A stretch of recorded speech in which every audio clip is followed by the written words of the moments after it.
ठीक है। मनुष्य की बात करें हम, कितना वजन होता है, तो 1350 से लेकर 1400 ग्राम तक वजन होता है। अगला सवाल है, मानव शरीर में सबसे बड़ी हड्डी कहाँ होती है? काफी ज्यादा महत्वपूर्ण सवाल है और कई बार एग्जाम में पहले भी पूछा जा चुका है। देखिए सही उत्तर क्या होगा इसका? इसका सही उत्तर है फीमर। जांग में जो हड्डी होती है सबसे बड़ी, उसको फीमर कहा जाता है। यह मानव शरीर की सबसे बड़ी हड्डी है। क्या नाम है? फीमर। कहाँ पाई जाती है? जांग में।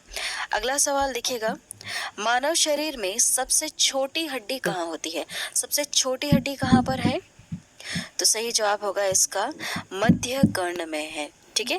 क्या नाम है जिसका? स्टेपिस नाम है। इस हड्डी का नाम क्या है? स्टेपिस। यह कहाँ है? मध्य कर्ण में है। सबसे छोटी हड्डी होती है मानव शरीर की। अगला सवाल है, मानव शरीर में सबसे मजबूत हड्डी कहाँ होती है? सबसे मजबूत की बात हो रही है, तो सही उत्तर क्या हो जाएगा? जबड़े की हड्डी। जो हमारा जबड़ा है, इसकी जो हड्डी है, यह सबसे ज्यादा मजबूत हड्डी होती है। अगला सवाल है, शरीर का सबसे कठोर तत्व कौन सा है? सबसे कठोर तत्व की बात हो रही है, तो सही जवाब होगा एनामेल। एनामेल सबसे कठोर तत्व है। अगला सवाल है, मनुष्य के सौंदर्य का अध्ययन क्या कहलाता है?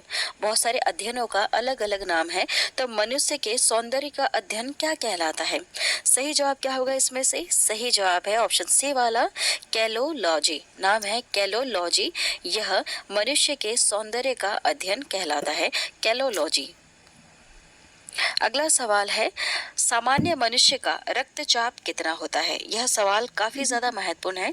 सही उत्तर क्या होगा इसका? ऑप्शन सी वाला 120 पर 80 मिलीमीटर। सामान्य मनुष्य का रक्तचाप कितना होना चाहिए? 120 पर 80 मिलीमीटर।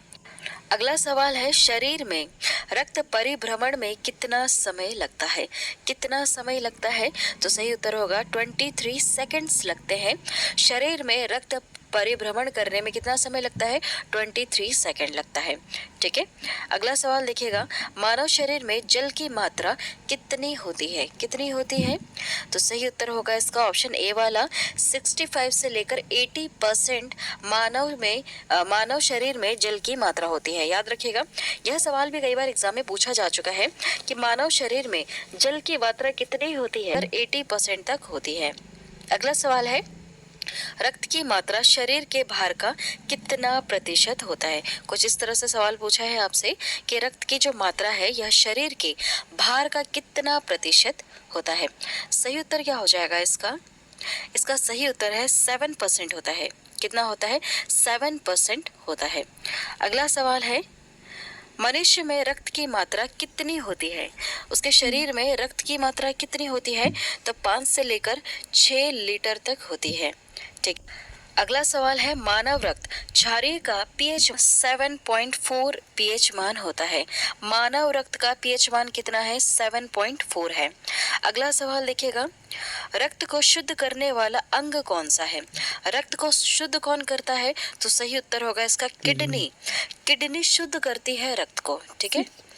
अगला सवाल है, लाल रक्त का कण का जीवन काल कितने दिन का होता है? जो रेड ब्लड सेल होते हैं, उसका जीवन काल कितने दिन का होता है? सही उत्तर क्या होगा इसका?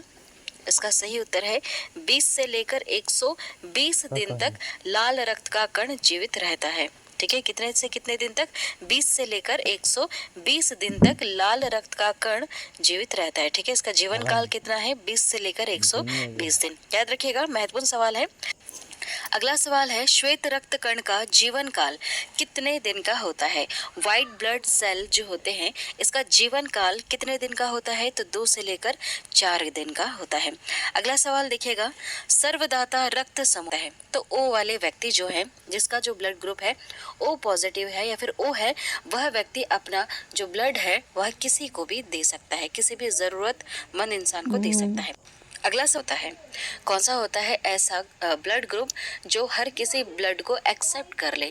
ऐसा व्यक्ति जिसका ब्लड ग्रुप अगर ए बी है, तो वह व्यक्ति किसी भी ब्लड को ग्रुप वाले व्यक्ति का ब्लड अपने में एक्सेप्ट कर सकता है। मतलब अगर उसको कोई प्रॉब्लम हो गई, एक्सीडेंट वगैरह हो गया, ए बी वाले ब्लड ग्रुप व्यक्ति को उसको ब्लड की ज़रूरत है, तो ज़रूरी नहीं है सिर्फ उसको ए बी दोगे तभी चलेगा, उसे आप कोई सा भी ब्लड दे सकते हैं जीवित रखने के लिए। ठीक है, समझ में आ रहा है आपको? चलिए अगला सवाल है, भोजन का पाचन क्रिया कहाँ से प्रारंभ होता है? कहाँ से प्रारंभ हो जाता है? तो यह मुंह से ही प्रारंभ हो जाता है। जैसे ही आप खाना खाते हैं, मुंह से ही इसका। अगला सवाल है, पचे हुए भोजन का अवशोषण किस आंत में होता है? किस आंत में होता है? तो सही जवाब क्या हो जाएगा? छोटी आंत में होता है। जो छोटी आंतें हैं, इसमें पचे हुए भोजन का अवशोषण होता है। अगला सवाल है, पित्त किस अंग द्वारा स्त्रावित होता है? किस अंग द्वारा स्त्रावित होता है?